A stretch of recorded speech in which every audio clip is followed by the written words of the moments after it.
이번에 공공재. 여러분, 안녕. 자, 2022년 3월 고3, 모의고사 한번 볼게요. 이 지문이 되게 어려운 거예요. 어땠어요? 나한테 처음 배우면 애들이 그런다? 별로 안 어려웠는데요?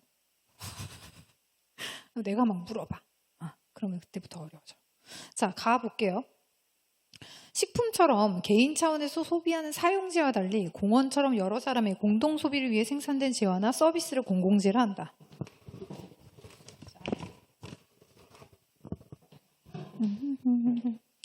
가지문이에요. 이게 좀 특이하다. 원래는 가나로 나눠서 나오지 않는데 조금 특이해요. 자, 가는 뭐냐면 여기서 여러분들이 외워야, 그러니까 내가 모든 비문학 지문을 하면서 니네한테 야 이거 외워라 이렇게 안 해. 근데 외워야 되는 개념들이 있거든. 그 중에 하나가 뭐냐면은 공공재라는 개념이에요. 여기서 보면 사용재와 달리라고 나오죠. 너네가 외워야 되는 거랑 안 외워도 괜찮은 거랑 구분을 해준다면 요거는 외워야 돼.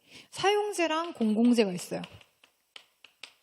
이거는 그냥 일반적으로 우리가 사는 거 있죠. 나 볼펜, 노트북, 막 이런 것들 전부 다 사용재예요. 사용재. 그냥 그 하면 내 거 되는 거. 근데 공공재는 뭐냐면은 다 같이 쓰는 거예요. 다 같이. 예를 들면 for example 여기서 이제 얘기하는 거는 공원이죠. 공원 같은 거. 그죠? 가로등. 내가 쓰면 남이 못 쓰나요? 아니죠. 이런 거. 근데 내가 커피 마시면 어때요? 남은 못 마시죠. 이런 거. 사용재죠. 옷도 마찬가지고. 내가 입으면 남이 못 입죠. 그런 거 사용재예요. 식품처럼 여기는 예를 뭘로 들었어요? 여기는 식품. 내가 먹으면 네가 못 먹죠. 그죠? 식품 뭐 이런 거. 식품처럼 개인 차원에서 소비한 사용자와 달리 공원처럼 여러 사람의 공동 소비를 위해 생산된 재화는 약간 눈에 보이는 거? 눈에 보이는 이런 것들? 이런 걸 재화라 그래. 그 다음에 서비스는 눈에 안 보이는 거죠. 선생님이 지금 여러분들의 교육 서비스를 하는 거죠. 서비스를 공공재를 한다. 자, 공공재에 대한 정의는 다양하지만 공급 주체에 따라 규정되는 것은 아니며, 그러니까 공공재가 뭐냐 하는 거에 대한 정의가 다양할 수 있다라는 거예요. 근데 공공재에 대한 정의가 왜 다양할까?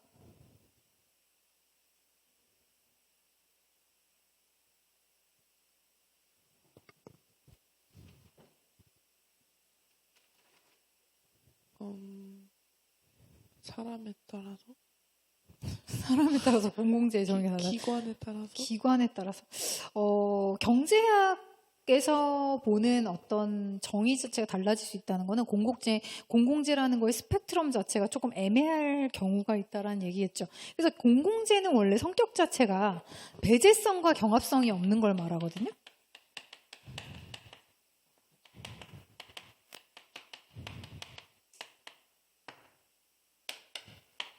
배제성은 뭐냐면 배제, 나는 너를 배제하겠어. 이건 배제하겠어. 이런 배제성이 없는 거. 즉 내가 뭔가를 취득했을 때 걔를 배제하지 않는 거. 예를 들면 자연 같은 거. 강산을 내가 구경해. 공원에 갔어. 그러면 내가 거기 입장했다고 다른 애들 배제해요? 아니, 다른 애도 들어와서 볼 수 있어. 그럼 걔네는 배제성이 없잖아. 그지? 그 다음 경합성은 뭐냐면 경합성은 내가 가진다고 얘가 못 가지는 거. 그걸 경합성이라 그래. 다투는 거예요. 배제성하고 경합성이 뭐가 다르죠?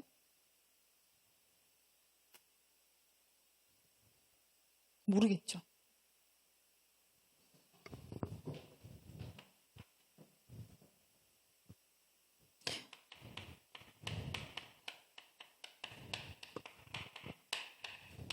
이거는 이 개념을 좀 알아두면 좀 편할 거예요.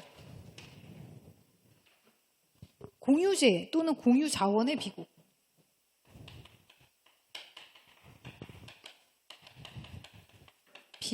트레지라고 하거든요. 자, 공유자원의 비극을 이 개념을 머릿속에 집어넣어 놓으면 이게 구분이 될 거예요. 아까 선생님 설명한 게 맞아. 배제성. 내가 쓰면 다른 애를 배제할 거야 말 거야. 경합. 같이 싸우자. 비슷한 얘기였지. 맞지? 그럼 나한테 질문을 해야지. 비슷하잖아요. 이렇게. 뭐가 비슷하냐면 얘는 내가 쓰면은 딴 사람이 못 쓰는 거야. 근데 이거는 거기를 사용할 수 있는 권리에 대해서 막냐 못 막냐, 막냐 못 막냐야.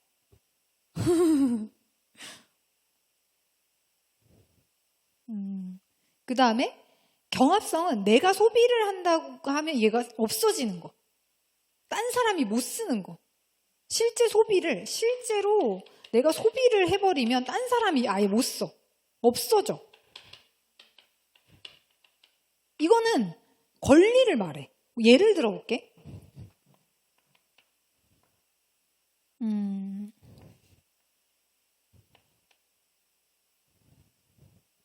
물고기. 바다에 물고기가 있었어.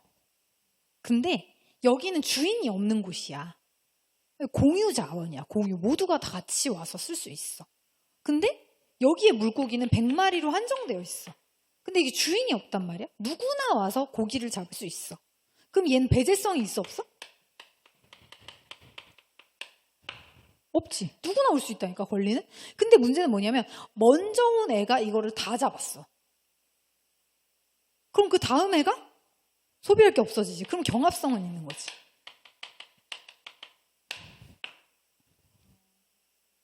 또 다른 예로 뭐가 나오냐? 목초지에도 많이 나와. 목초지. 주인이 없는 목초지야. grass, 풀이 막 있어요. 근데 여기에 소를 데리고 와서 누가 먼저 먹이느냐? 이거 공공재거든. 목초지도 그렇고, 응? 여기 바다도 그렇고 공유자원의 비극이죠. 왜? 공짜니까 아무도 신경 안 쓰고 그냥 다 이렇게 다 써버리는 거야. 고갈돼 버리는 거지. 그 다음에 가로등을 한번 볼까? 가로등 공공재 아니야? 공공재지. 근데 봐봐. 배제성 있어 없어? 배제성 없지. 경합성 있어 없어? 없지. 이런 애도 있잖아. 공공재 중에. 그러니까 어디까지를 공공재로 볼 거냐 이거지. 아까 쟤도 공공재 같은데? 얘도 공공재 같은데? 그래서 뭐를 기억해 두셔야 되냐면 이런 거는 예시를 좀 기억해 두세요. 공원, 가로등, 뭐 목초지, 뭐 이런 거. 주인이 없는 공용을.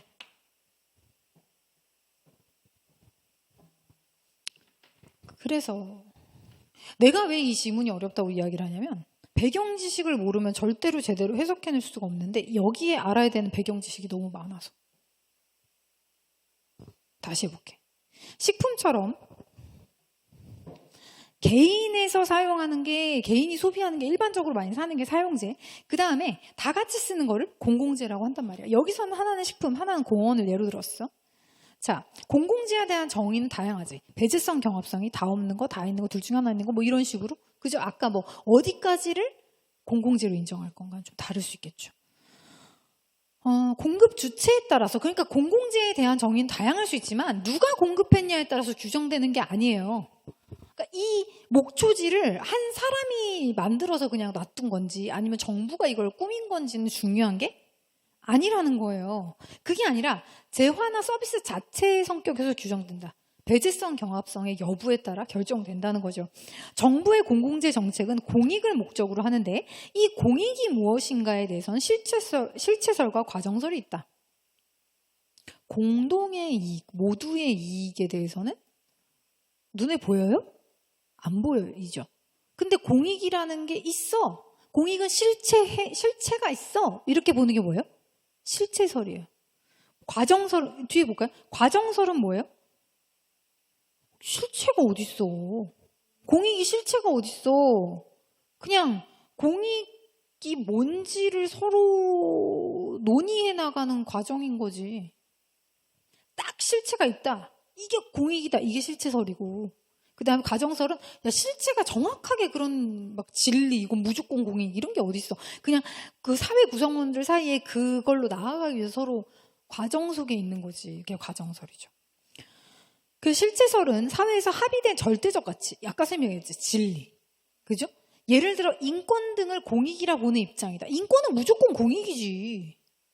그럼 무조건 인권을 보호하는 쪽을 무조건 선택해야지. 뭐 이런 게 있고. 그 다음에 과정설은 여기서 우리가 얘기하고 있는 게 뭐예요? 공공재 정책에 대한 얘기를 하고 있거든. 자, 공공재는 잘 생각해봐. 아까 공유자원의 비극이 나왔어. 그럼 공공재는 사람들이 만들고 싶어, 안 만들고 싶어?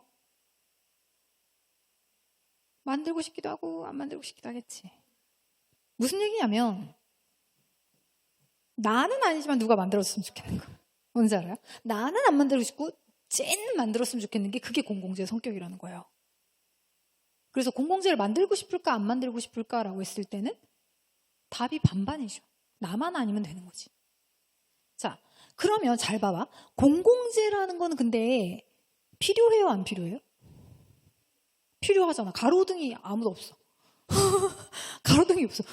막 길 같은 거 있잖아. 국가에서 낸 길. 네. 그런 게 공공재잖아. 누구나 쓰잖아. 그렇죠. 그치? 근데 그거를 내가 굳이 만들고 싶지는 않으니까 아무도 안 만들어. 정부가 없어. 그러면은 정부도 안 만들고 사람들도 뭐 혼자 가가지고 막 나만 다닐 길이 아니잖아. 네. 그럼 내가 그걸 만들겠어? 안 만들 거 아니야. 그러면 공공재라는 건 이 사회에 꼭 필요한 건데 사람들이 개인적으로 만들기는 좀 어렵겠지. 왜 나만 쓰는 게? 아니니까. 내가 뭐하러 그 노력을 들여서 공공재를 만들어? 그럼 그 공공재는 누가 만들어요? 누가 만들겠어? 가로등, 항만, 그 다음에 고속도로 누가 만들어요? 국가가 만들어야지. 정부가 만들어야지. 왜? 개인이 하기가 싫다니까? 내 돈을 들여서 왜 모두가 거기 내 목초지에 와서 풀을 뜯어먹냐고. 내가 깐 아스팔트 길에 왜 다른 차들이 다니냐고. 그 놀부심보라기보다는 그거를 하기도 어려워. 그 돈을 들일 돈이 없지 뭘. 응?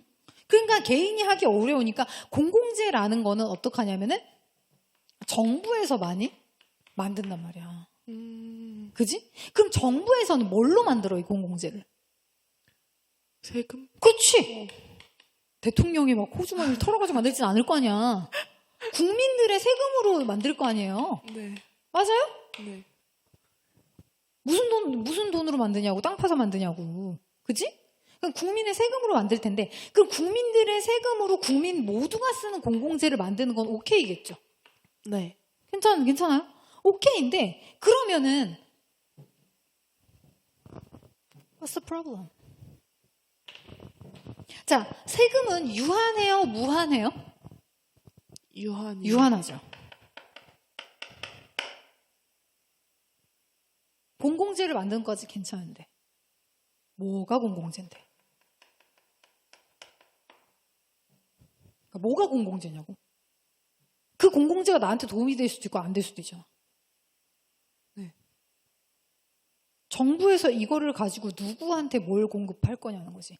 그거를 놓고 유한한 자원을 가지고 어디다가 내가 투입해서 뭘 만들 거냐 하는 데는 대체 뭐가 공공재냐는 게 되게 중요해.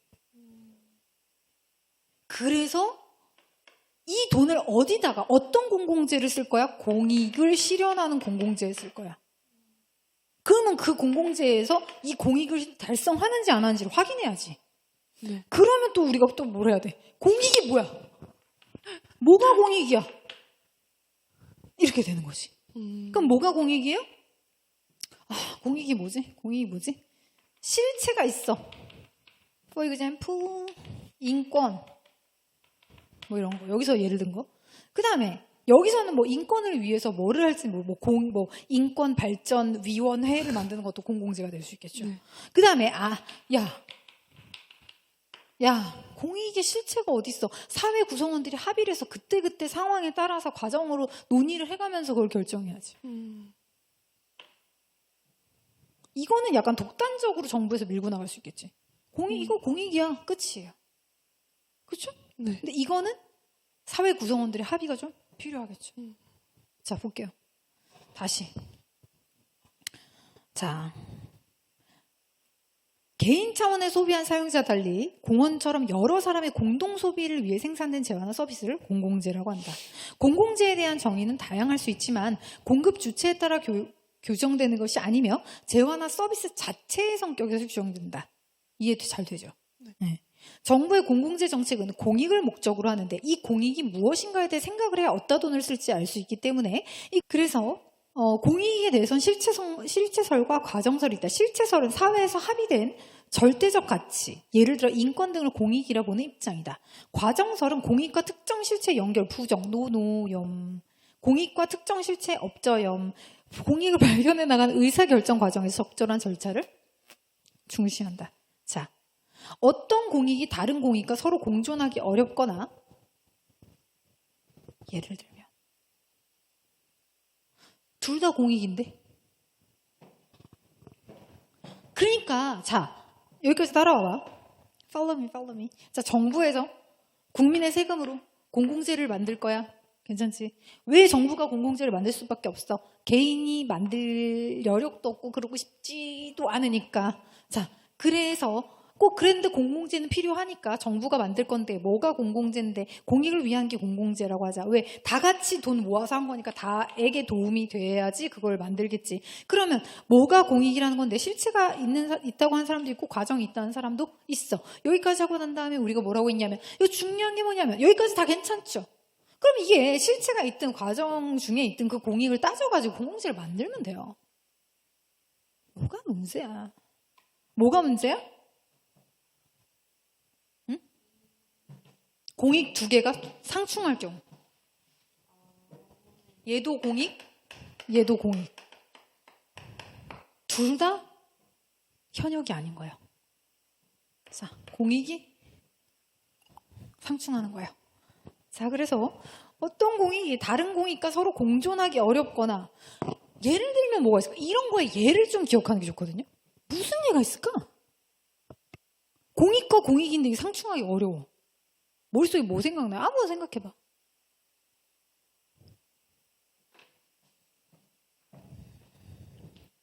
잘 모르겠어요. 예를 들면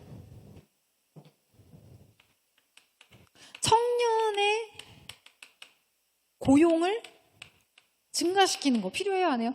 공익이 아니에요? 공익이네. 그러면 정년을 연장해서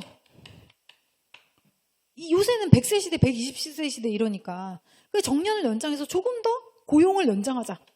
그래서 일할 수 있는 사람들이 더 일을 하게끔 해주자. 필요해, 안 필요해? 필요하죠. 얘도 그럼 공익이고 얘도 공익이네. 맞아요. 필요하네. 근데 문제는 일자리가 한정적이네. 나이 많은 사람들을 계속 고용하면 청년은 언제 고용해? 청년을 고용하면 얘네는 언제 어떻게 일해? 어쩌라는 거야? 공익과 공익이 상충할 수 있다는 거야.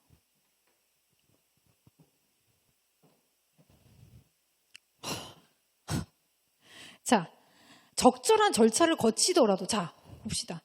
아까 뭐라 그랬냐면 실체설에서 공익은 실체가 있어. 중요해. 실체가 있어. 실체가 있지? 그럼 얘도 실체가 있고 얘도 실체가 있어. 어떡하지? 아이고, 어떡하지? 이렇게 됐어. 맞아, 아니야? 맞잖아. 그럼 이 실체설로 해결이 안 되네? 과정설로 가보자. 자, 얘를 할까 과정을 해서 약간 서로 막 이렇게 해가지고 뭐 투표를 하든 뭐라든 적절한 절차를 거쳐서 하자고요. 근데 대립되는 의견이 너무 대립하고 대등해. 그러면은 이걸 해야 될지 저걸 해야 될지 약간 이것도 괜찮고 저 비슷한 것 같고 이러면 뭐예요? 딜레마에 빠진다 이 말이에요. 딜레마. 딜레마라는 건 뭐냐면 진퇴양난이에요. 이러지도 저러지도 못하는 걸 딜레마라 그래. 아, 원빈을 사귈까? 현빈을 사귈까? 딜레마에 빠진 거예요. 어르지도 못하고 저러지도 못하고. 원빈과 현빈의 의견도 한번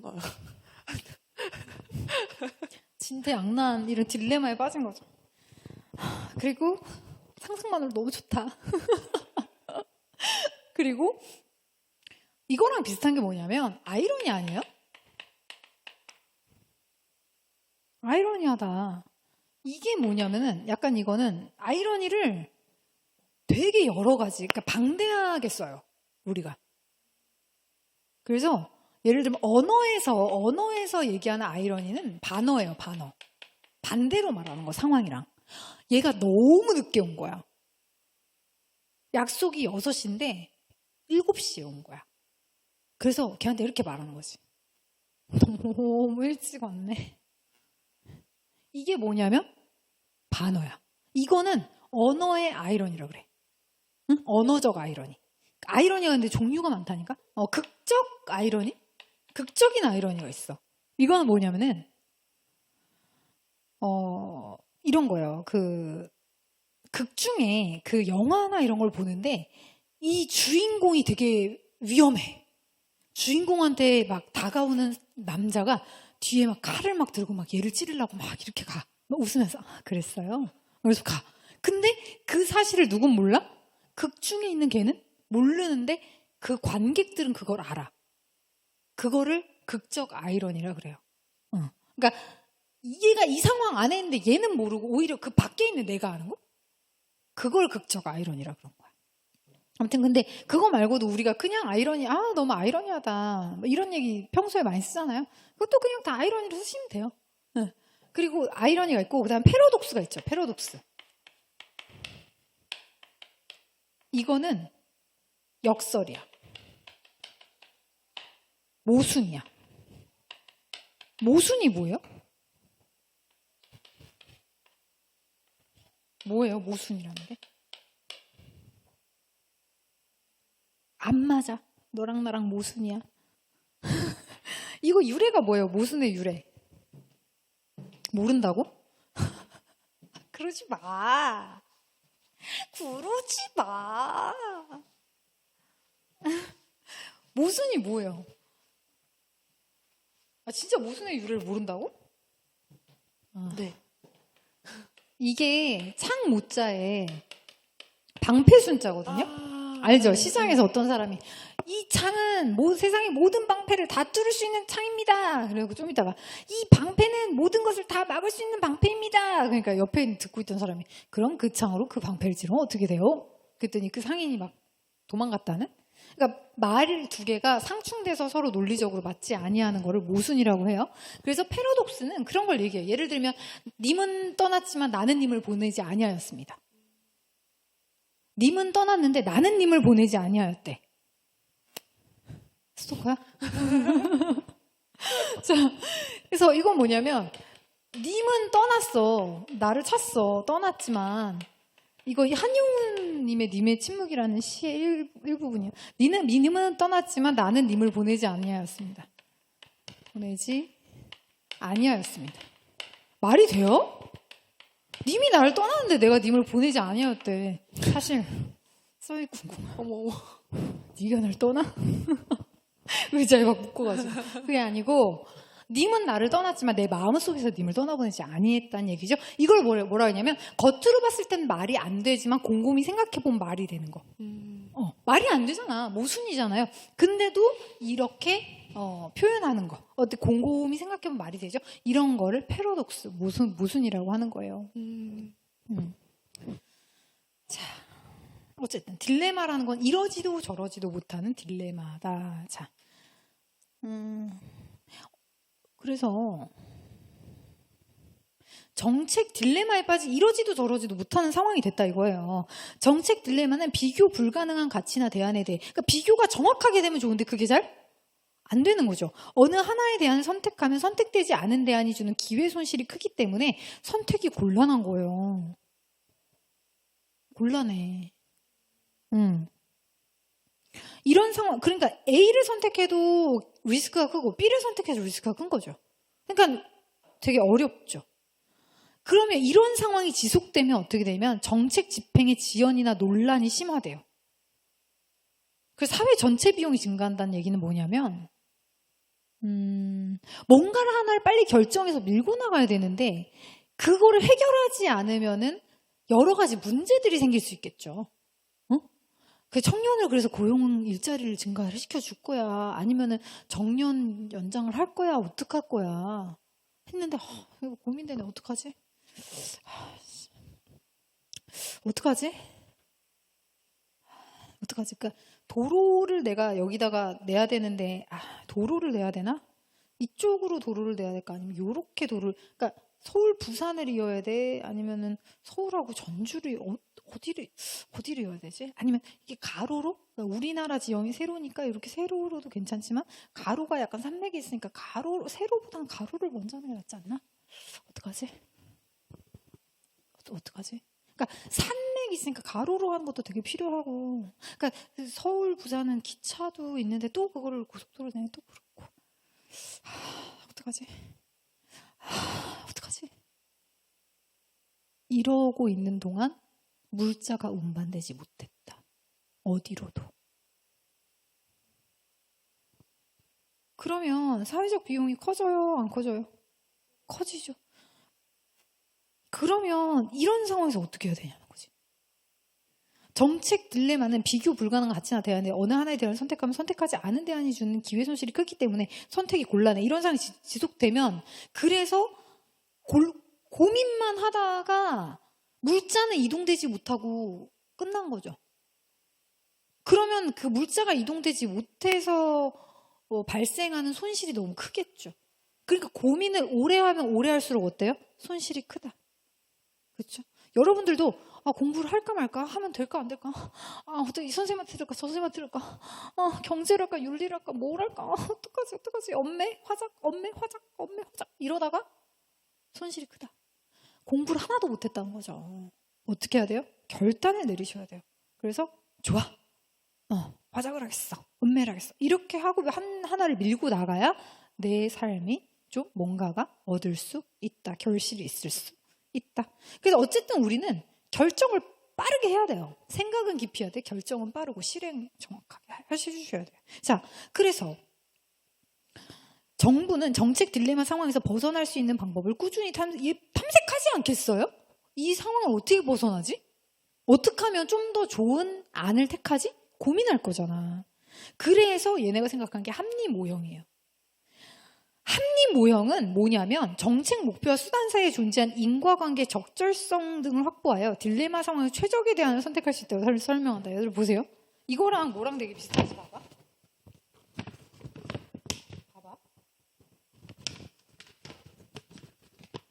합리 모형은 정책 목표와 수단 사이에 존재한 인과관계 적절성을 확보했대. 그러니까 이러이러한 원인에 의해서 이러한 결과가 아주 적절하군.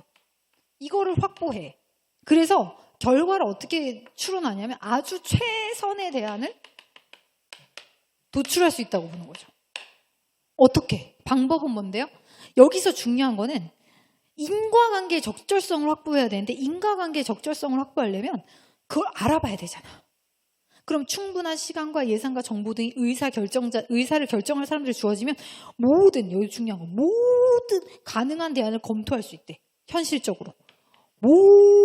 모든 가능한 대안을 현실적으로 검토할 수 있으므로 이걸 다 검토한 다음에 그 다음에 최선의 대안을 내자. 언제?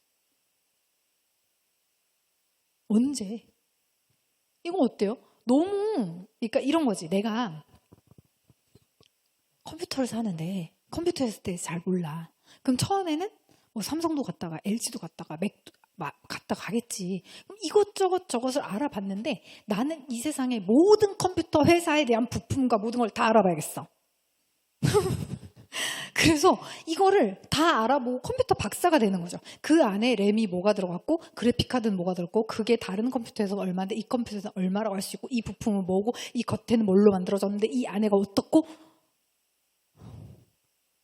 이걸 인터넷에서 파는 건지 아니면 오프라인에서 파는 건지 이게 차이가 어떻고 서비스가 어떻고 그래서 뭘 주는지 윈도우 서비스 키를 주는지 안 주는지 이 모든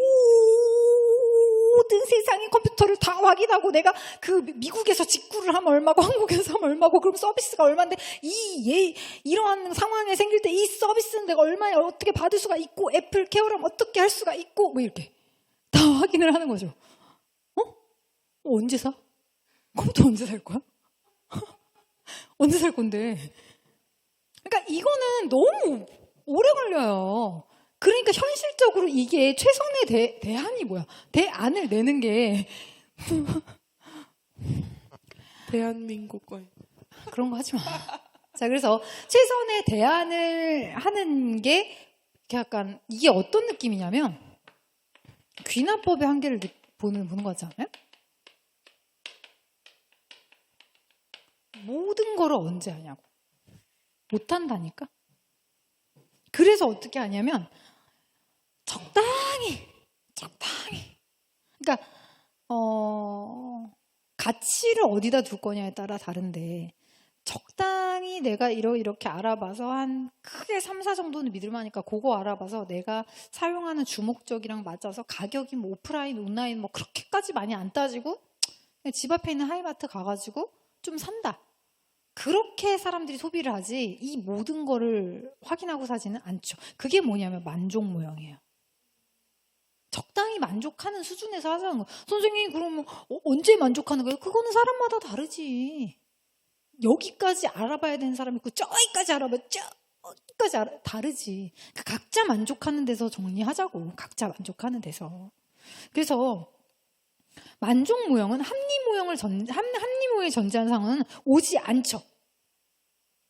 귀납법이 한계가 있다니까. 모든 거 확인할 수 없다니까. 그래서 합리 모형에 전제한 상황이 죽어도 오지 않는 거예요. 그래서 최적 수준의 결정보다는 만족할 만한 수준에서 결정을 강조할게. 결혼을 해야 되는데 세상에 있는 모든 남자들 다 만나보고 결혼할 거야? 언제 결혼할래? 그럼 어떻게 해야 돼? 적당히 내가 결혼할 때 돼서 이렇게 해가지고 그 중에 적당히 만족한 사람이랑 만나서 감사하면서 사는 게 그게 만족 모형인 거예요. 자, 선택 상황에 놓인 의사결정자들의 신속한 결정은 그 결정의 도덕적 속성이나 논리적, 그러니까 더 찾아봤으면 더 좋았을 수도 있다는 거야. 근데 이런 거랑 무관하게 정책 결정의 불확실성, 그러니까 이걸 할지 저걸 할지 모르니까 되게 사회에서 정책에 따라서 좌지우지되는 부분인데 국민들도 훨씬 안정적이겠죠. 하나를 딱 정책을 정해주면. 어떤 결정을 하든 제거하여 사회에 긍정적으로 작용한다고 본다. 어떤 결정을 하든지 능률적인 방향으로 자원을 배분할 수 있는 시장의 역할도 좀 믿어주는 거예요. 자, 정책 딜레마의 지속은 사회 전체 비용, 아까 얘기했지만 힘들게 만든다 이거예요. 그래서 예를 들면 서울에서 부산까지로 도로를 놓을까? 여기 서울에서 저기 동해 강원도까지 놓을까? 둘 중에 하나를 선택을 해야 된다면 이거 두 개를 가지고 한 30년 고민을 하면 여기서부터 여기까지 물자가 운반되지 않아서 그걸 30년 동안 물자를 운반을 다른 방식으로 하고 있는 사회적 비용이 훨씬 증가하는 거죠. 네. 그래서 충분한 예산과 정보가 갖춰질수록 검토해야 할 시간은 무한대로 늘어나죠. 그러니까 무슨 얘기냐면 그거를 확인할 수 있는 예산도 되게 많고 정보도 되게 많아. 그럼 검토를 언제 다 해? 계속 검토만 하고 있어. 그러면 현실선 딜레마 지속으로 인한 비용 역시 대폭 증가하겠죠. 이런 점에서 만족 모형은 주어진 시간과 예산이 부족해서 받아들여지는 결정이 아니에요. 그러니까 돈이 없고 시간이 없어서 내가 그냥 이걸로 해야지가 아니라니까. 만족 모형은 예산과 시간이 충분함에도 불구하고 만족할 만한 수준에서 끝낸다. 왜? 사회적 비용이 더 크니까. 딜레마 상황의 지속에 빠지지 않으려는 의사결정자들의 전략으로 그래서 만족 모형이 채택된다는 거예요. 뭐가 부족하지 않아서? 비용과 시간이 부족한 게 아니라는 거죠. 여러분들이 결혼을 하는데 어떤 남자나 여자, 이성을 만나는데 시간과 뭐 돈이 부족하지 않아요. 그렇다고 할머니 때까지 만나보고 있을 거냐는 거죠. 그게 아니라는 겁니다. 자, 지방정부는 자주적 이게 가가 끝났어. 자, 그럼 가에 대해서 정리 한 번만 해볼까요?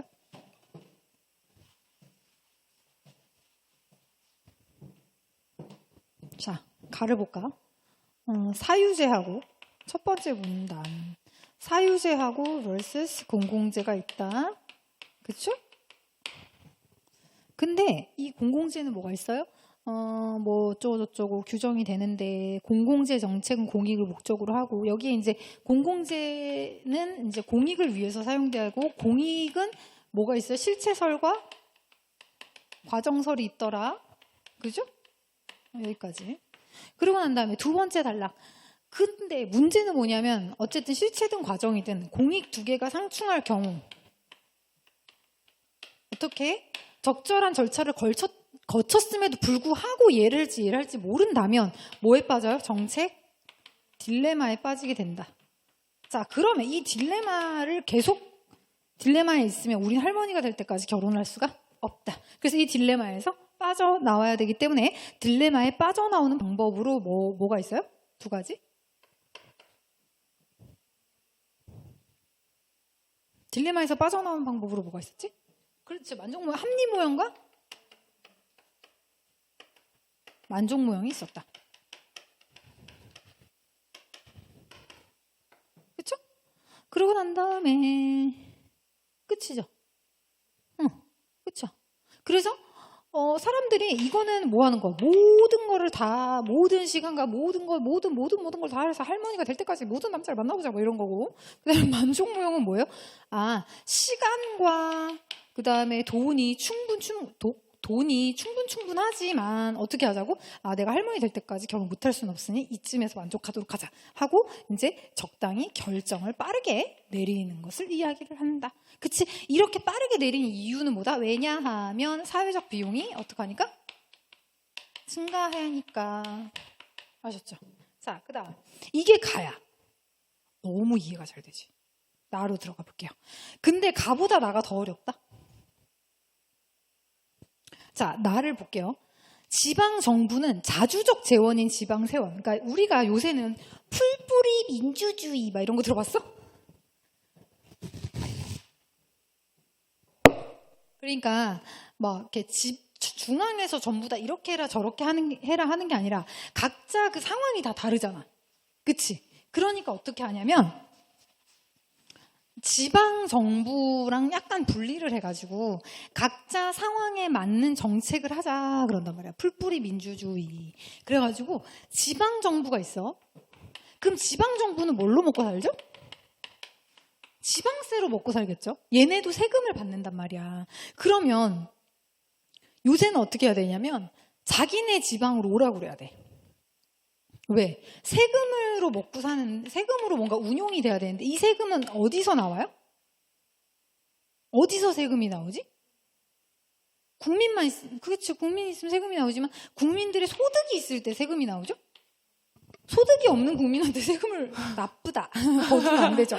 그래서 국민이 있어야 이 사람들이 경제활동을 할 가능성이 높고 경제활동을 해서 소득이 있는 곳에 세금이 있는 거고 그 세금으로 지방정부가 이제 뭘 만들어요? 국민에게 공공재나 뭐 다른 여타의 것들을 하는 거죠. 그죠? 네. 자, 근데 지방정부는 자주적 재원. 그러니까 내가 나 스스로 버는 게 뭐예요? 지방세라는 거야. 지방세. 내 지방에서 사는 사람들이 내는 세금을 지방세라고 한단 말이야. 그러면 우리 지방에 사람들이 서울시에 사람이 많아야 돼, 적어야 돼? 많아야 돼. 응. 내가 서울시장이면 서울시에 사람들이 많아야 돼. 그죠? 경기도면 경기도지사면 경기도에 사람이 많아야 돼. 이렇게 되는 거예요. 자, 지방정부는 자주적 재원인 지방세원 이외에도 중앙정부로부터 재정지원을 받아 해당 지역의 공익 실현을 위한 공공재를 제공한다. 지방정부가 공공재를 제공을 하겠죠, 지방에. 그죠? 네. 지방에 유지가 제공하기는 좀 어렵겠죠. 자, 재정 지원엔 여러 형태가 존재하는데 지급 방식에 따라서 정액 지원금과 정률 지원금으로 나눌 수 있다. 그래서 그 지방이 여러 가지가 중앙정부는 하나잖아. 그럼 네. 중앙정부에서 뭐를 하냐면 지방정부에게 두 가지의 그 보조금이 일종이죠. 이 네. 두 가지를 지원한단 말이에요. 정액 지원금과 정률 지원금. 뭘 할 때? 공공재를 만들어라 라고 하면서 첫 번째 정액 지원금을 줄 수도 있고요. 그 다음에 정률 지원금을 줄 수도 있어요. 이렇게 한단 말이에요. 네.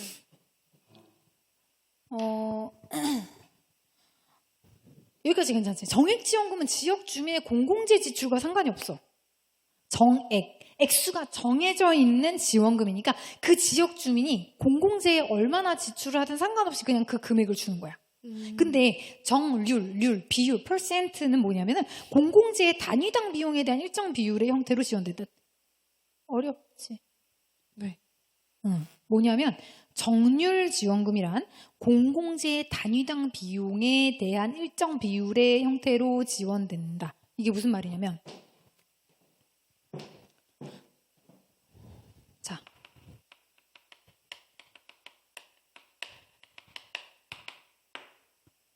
공공재를 그 지방 주민들이 많이 쓰든 안 쓰든 상관없어. 무조건 정액으로 지원해줘. 이게 정액 지원금이야. 두 번째, 정률 지원금은 뭐냐면 이게 조금 어려울 수 있는데 그 주민들이 공공재를 얼마나 많이 사용하느냐에 따라서 그 사용액의 일정한 %만큼 지원해 주는 거야. 공공재를 많이 사용하면 사용할수록 더 많이 지원금을 주는 거야. 그게 정률 지원금이야. 근데 내가 왜 니네가 어려울 것 같다고 얘기를 했냐면 단위라는 경제학적 개념을 모를 것 같아서. 공공재 단위당 비용에 대한 이렇게 나오지. 뭔 단위? 이게 예를 들면 좀 추상적이고 되게 여러 형태에 쓰일 수 있는 건데 예를 들어볼게. 단위에 대한 개념을 나는 니네가 이해했으면 좋겠어서 하는 말이야. 예를 들면 내가 비행기 회사를 운영해.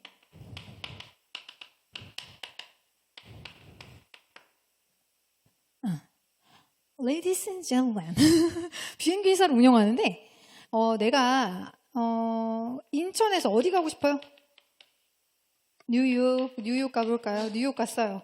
인천에서 뉴욕을 갈 건데 이 비행기가 좌석이 1000개가 있어. 응? 1000개의 좌석이 있다? 근데 여기에 한 10명이 탄 거야. 10명이 탄 거야.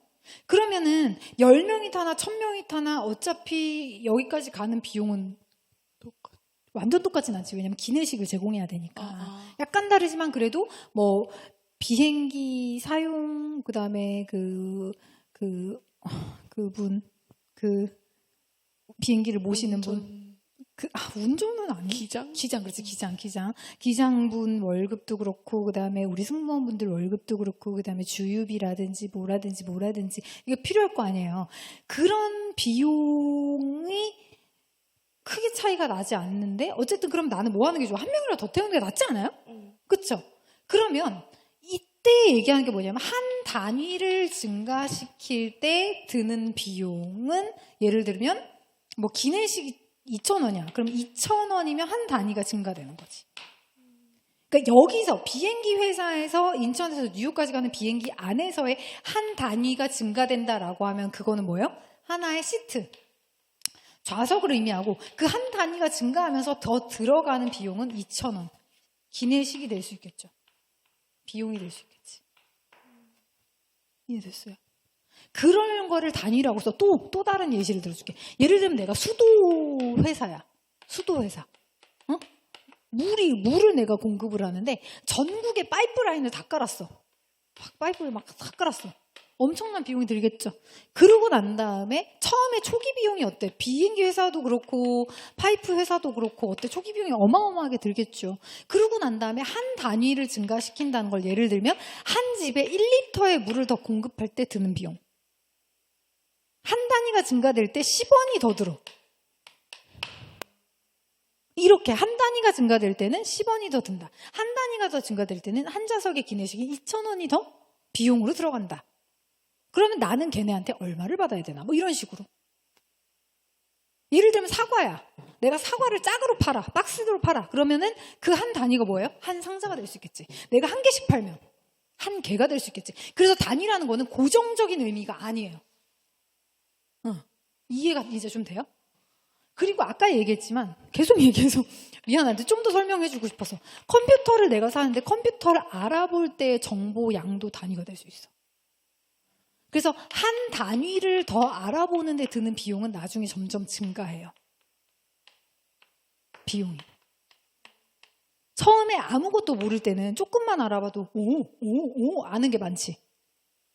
근데 나중에는 그 똑같은 정보의 양을 얻으려면 이 시간이 아니라 되게 많은 시간을 들여야 돼. 알아지는 게 적어서. 그래서 컴퓨터를 알아볼 때 이 한 어떤 정보의 양을 요만큼을 한 단위라고 내가 가정한다면 이 단위를 얻기 위해서 나중에는 비용이 더 증가돼. 시간도 비용이거든. 증가될 수 있다. 뭐 이런 게 단위의 개념이에요. 그래서 다시 볼게요. 공공재의 단위당 그 뭔지는 모르지. 예를 들면 뭐 수도가 될 수도 있고 뭐 아니면 길을 내는 데 있어서 1m당 뭐가 될 수도 있는 거고. 그래서 공공재의 단위당 비용에 대한 일정 비율의 형태로 지원된다. 그러니까 여기서는 약간 뭐 예를 들면 주민들이 이용하는 게 뭐 도서관? 도서관을 이 사람들이 얼마나 많이 이용하면 이용할수록 중앙정부에서 보조금 더 많이 주는 거지. 지원금을. 자, 두 지원금은 공공재에 대한 지역 주민의 소비에 서로 다른 영향을 끼친다. 여러분들이 지역 주민이라고 생각해 보세요. 나라에서 공공재를 많이 사용하면 사용할수록 돈을 더 많이 주겠대. 그러면 공공재를 많이 사용해요, 안 해요? 하겠지. 근데 네가 공공재를 많이 쓰든 안 쓰든 도서관을 가든 말든 공원에 가든 말든 상관없이 그냥 돈을 주겠대. 안 가지. 똑같아. 그래서 그림을 한번 볼까요? 어느 지역 주민이 소비할 수 있는 공공재의 양, Q죠. 이 Q가 퀀티티예요. 양을 의미해. 그거의 앞자야. 사용재의 양, purchase. 내가 소비한 것의 양을 나타내는 거야. 여러분들 그래프가 좀 어렵잖아요. 그래프 볼 때 제일 중요한 게 뭐냐면 X축, Y축이 뭔지 확인하는 게 제일 중요해요.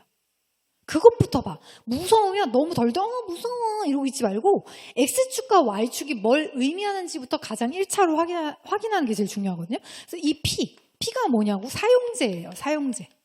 사용재의 양. 그죠? 그 다음에 이 Q가 뭐예요? 퀀터티. 공공재의 양이에요. 그렇죠? 자, 봐봐. 이렇게 했어. 이 지역 주민이 보유한 경제적 자원, 예컨대 소득을 통해 선택할 수 있는 공공재와 사용재의 조합을 의미한 예산선. 예산선이 뭐냐면요. 예산선 모양이 왜 이렇게 직선이 되냐면, 잘 봐. 내가 10,000원을 갖고 있어. 10,000원을 갖고 있어.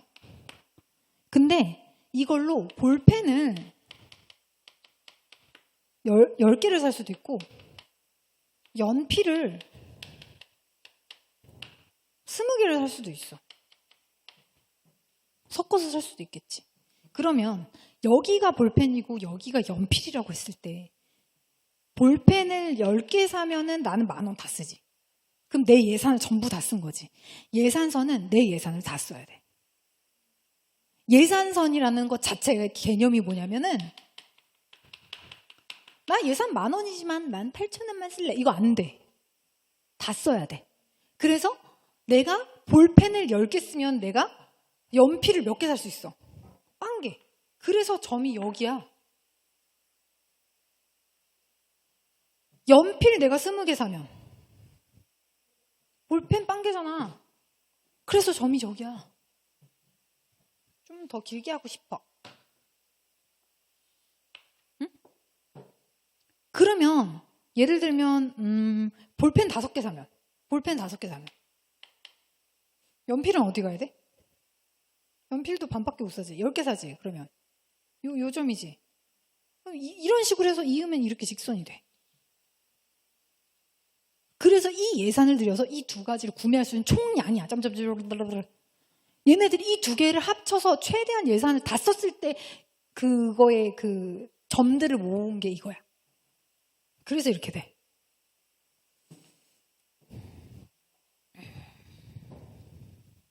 그래서 다시 볼게. 공공재와 사용재 조합을 의미하는 예산선 선분 A, B로 나타나 있다. 이거를 여기를 A와 B라고 했대. 됐지? 자, 그리고 이 지역 주민의 공공재와 사용재에 대한 선호는 I로. 선호는 왜 이렇게 휘어 있을까?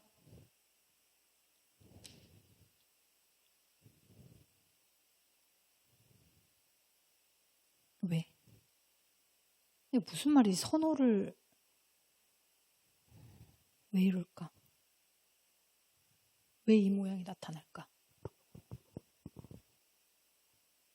모르겠지.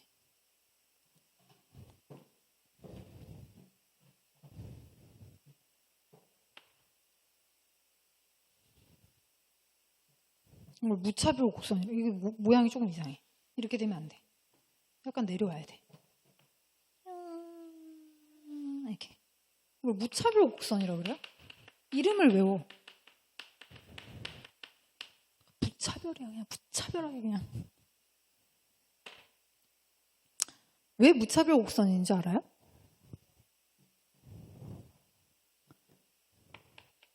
이런 거다. 이거는 왜 곡선인지 얘기해줄게. 잘 봐봐. 너가 너무 배가 고파. 배가 고픈데 너무 배가 고파 죽겠는데 그때 빵을 하나를 딱 먹었어. 맛있어 안 맛있어? 너무 맛있어. 그래서 이게 나에게 이 빵 하나가 주는 행복이 100이야. 효용이라 그래. 효용. 만족도라 그래. 만족도. 빵을 근데 또 줬어. 내 남친이 내가 빵 하나를 먹은 거 보고 너무 행복해 하니까 빵 하나를 더 줬어. 근데 고마우니까 먹었어. 근데 약간 어때? 배가 부르지? 그래서 효용이 50 맛있긴 맛있는데 그만 먹고 싶어. 근데 또 맛있어. 그래서 또 줬어. 10 효용이 어때요? 이렇게 떨어지잖아. 이게 한계 체감 법칙, 효용이 이렇게 툭툭툭툭 떨어지는 거야. 그래서 이게 이런 일정한 별로 나오지 않는 거야. 처음에 좋았는데 이게 툭 떨어진다. 이렇게. 그러다가 뭐 이게 비슷. 이 점들은 뭔 줄 알아요? 이 점들이 뭔지 얘기해 줄까? 이 점들은 이런 거예요. 예를 들면 내가 어떤 돈이 있어. 한정된 얘도 예산이란 게 있을 거잖아.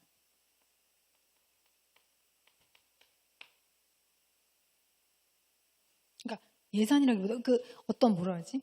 그러니까 어떻게 하면 뭐가 무차별이냐면 여기서 효용이 똑같아. 효용이 무차별적으로 똑같다고. 뭔 얘기냐면 사용제와 그 다음에 공공재를 두 개 다 소비를 이만큼 하면 이만큼 행복해. 이게 100만큼 행복한 거라 가정해볼게 그냥. 100만큼 행복해. 이만큼 하면. 근데 여기는 이만큼 하면 여기도 100이야. 효용이 100이야. 여기도 효용이 100이야. 무차별적으로 효용이 똑같아.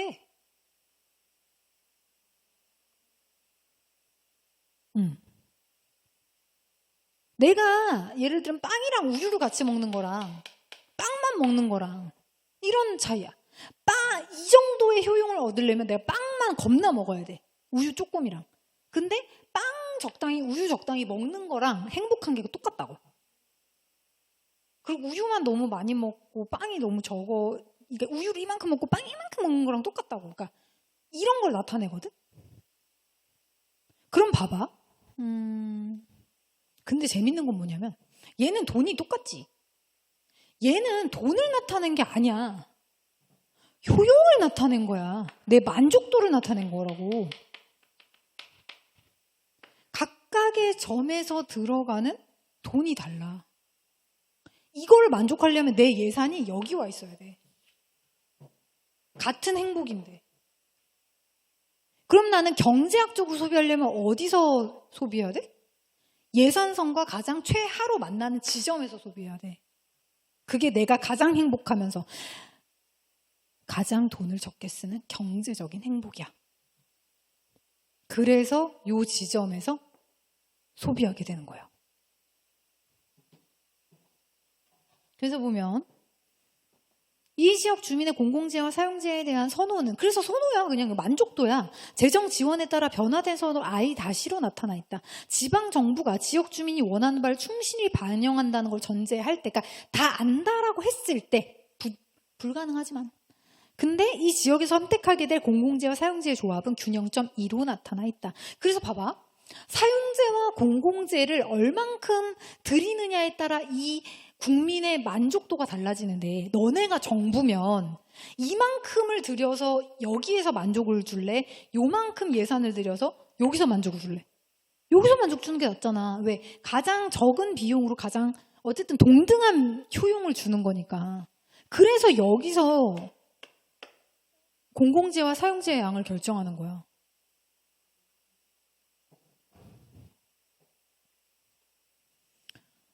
자, 이런 조건에서 일정한 크기의 정액지원금이라고 해보자.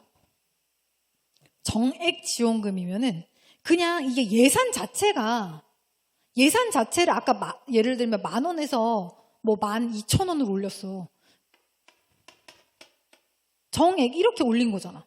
얘도 그냥 그러면 그만큼 뭐야? 살 수 있는 게 그냥 이렇게 되지 않겠어? 예산 선 자체가 그냥 여기서 이만큼 더 많이 살 수 있게 늘어난 것 뿐이야. 그러니까 얘가 휠 이유는 없지. 그러고 난 다음에 정액지원금은 결국 지역 주민의 소득의 크기가 증가한다는 걸 의미한다. 무슨 얘기냐면 지원을 해줬어. 중앙정부에서 지원을 해줬으면 결국 그게 뭐랑 똑같냐면 지역 주민의 소득의 크기가 증가한 거랑 똑같다는 거야. 그냥 돈을 파켓에다 넣어줬다고.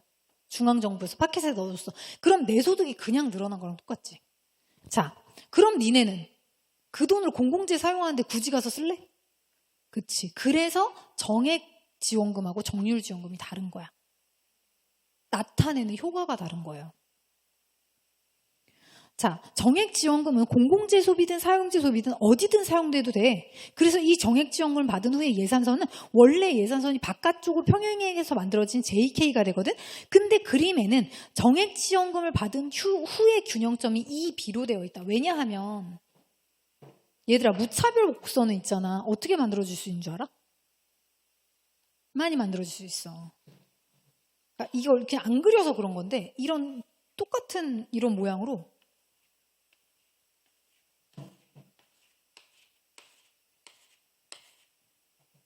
이 밑으로도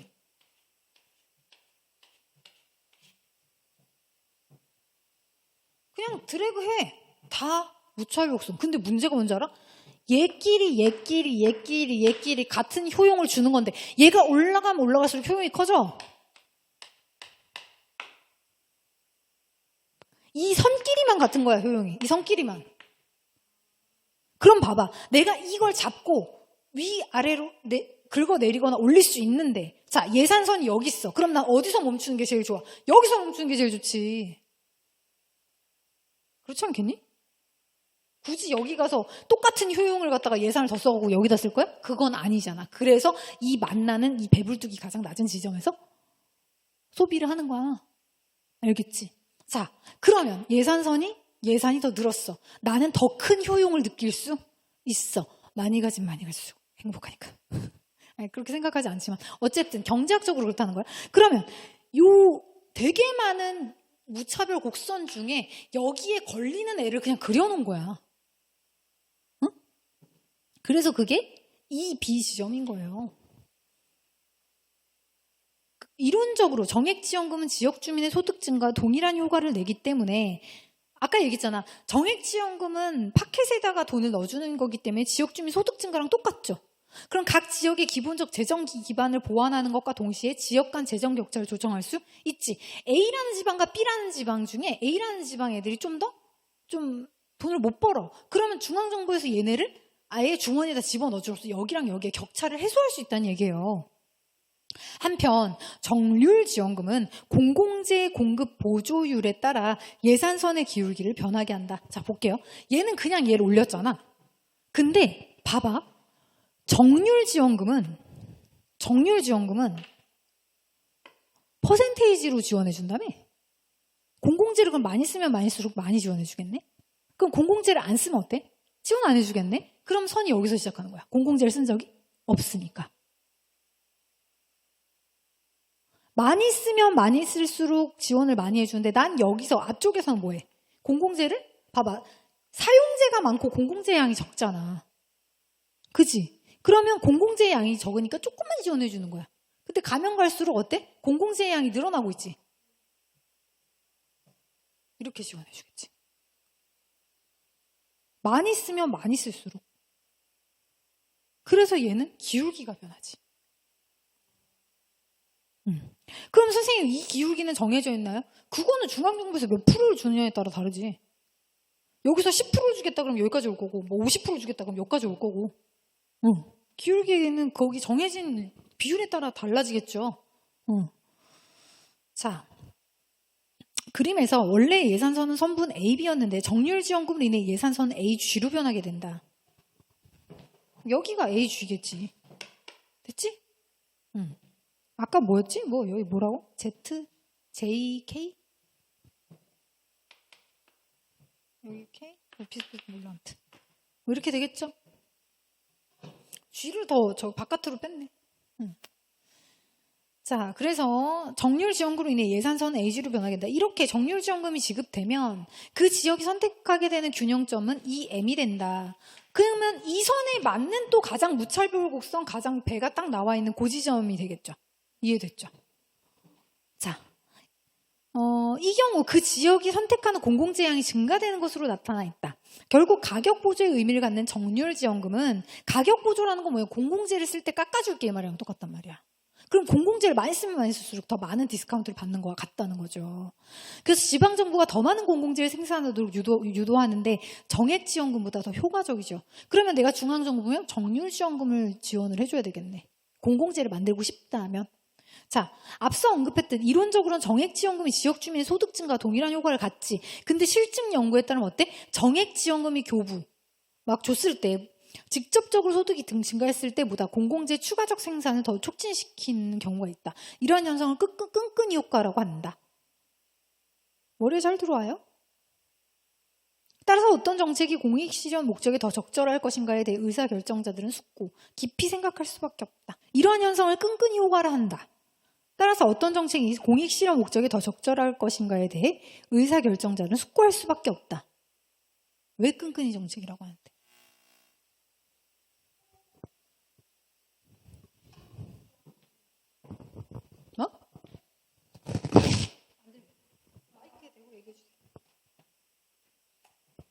왜 끈끈이 정책일까?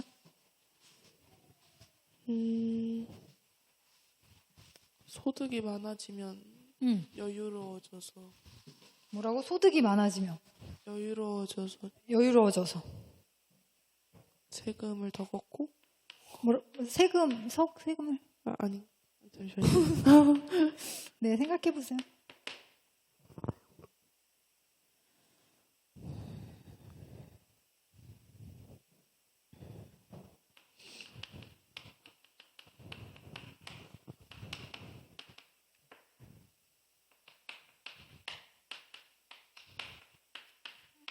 들이는 시간 없이 소득이 증가한 거라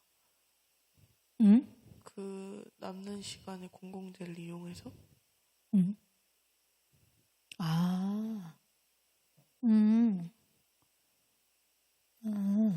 어떤 게 더 공공재가 많이 만들어진다고요? 공공재 투자가 뭐가 더 많이 된다고요? 정액지원금을 줬을 때 공공재에 더 많이 투자가 된다. 네. 이 얘기죠. 네. 소득 그게 실제로 증가했을 때보다. 근데 그게 끈끈이 효과랑은 무슨 상관이 있을까? 왜 끈끈이 효과라고 할까? 그러니까 뭐 소득을 증가시키는데 들인 시간이 동일하다고 가정하면 더 일하지 않았어.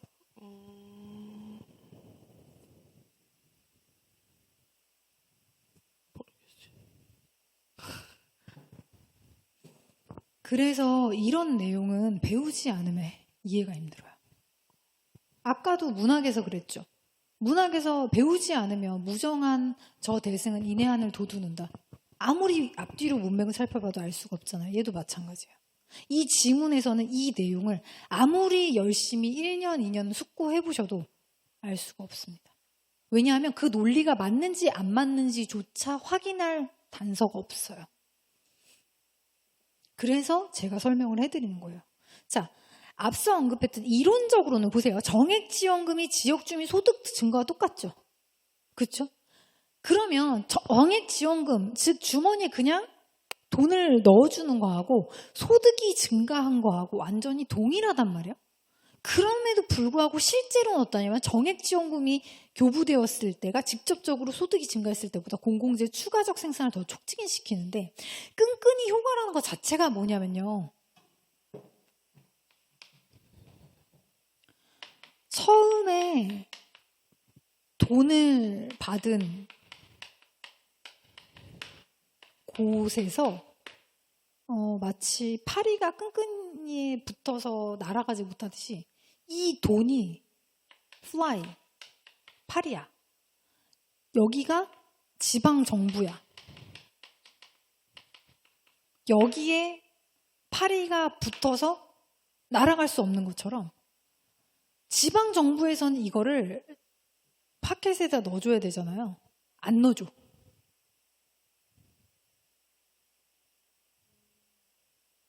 얘네한테 안 준다고. 여기에 끈끈하게 이 돈이 달라붙어 있다고. 그래서 끈끈이 효과예요.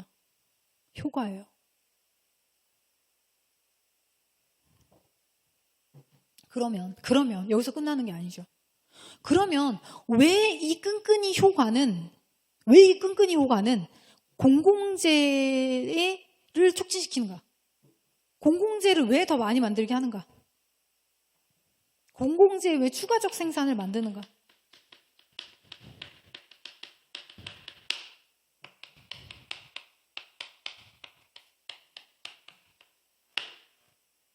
이거랑 이게 무슨 상관이 돼?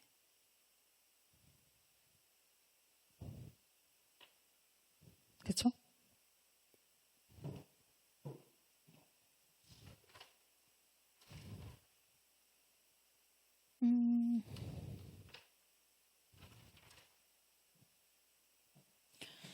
자, 이게 무슨 상황이냐면 이렇게 봅시다.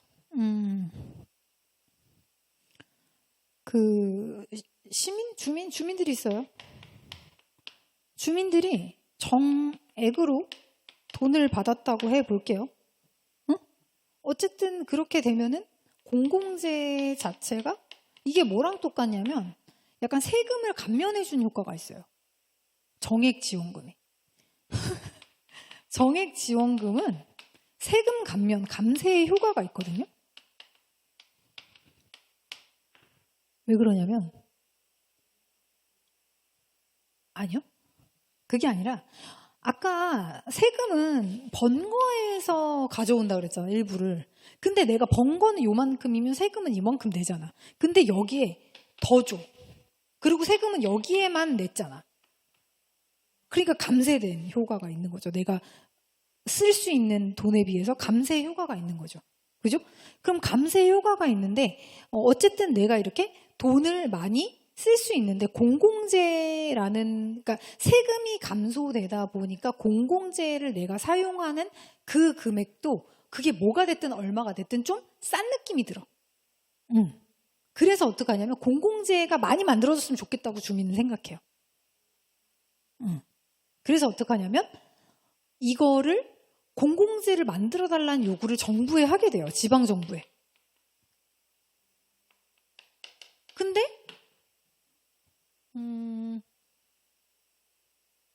정부 관료의 입장에서 난 다음에 또 당선돼야 되고 그렇죠? 그러면 얘네의 거를 받아들여야 돼요.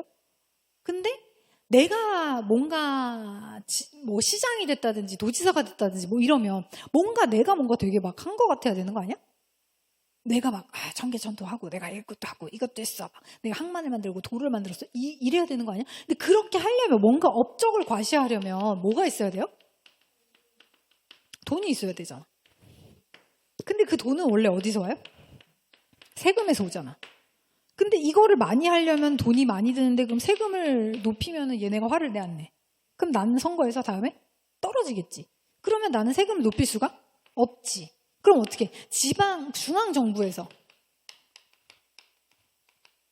정액지원금으로 준 돈을, 보조금을 얘네한테 줘야 되는데 그거를 안 주고 내가 갖고 있는 거지, 일부를. 그리고 내가 이걸로 쓰는 거지. 근데 이거를 뭐를 해야 되냐면 사람들이 좋아하는 걸 해야 되잖아. 이걸 해달래. 그래서 공공재의 발생을 촉진시키는 거야. 이게 바로 끈끈이 효과입니다. 따라서 어떤 정책이 공익 실현 목적에 더 적절, 같은 돈을 가지고 어떤 게 더, 그죠? 공익 실현 목적에 더 적절할 것인가에 대해 의사결정자들은 숙고할 수밖에 없다. 더 만약에 질문이 있다면 댓글로 달아주세요. 안녕.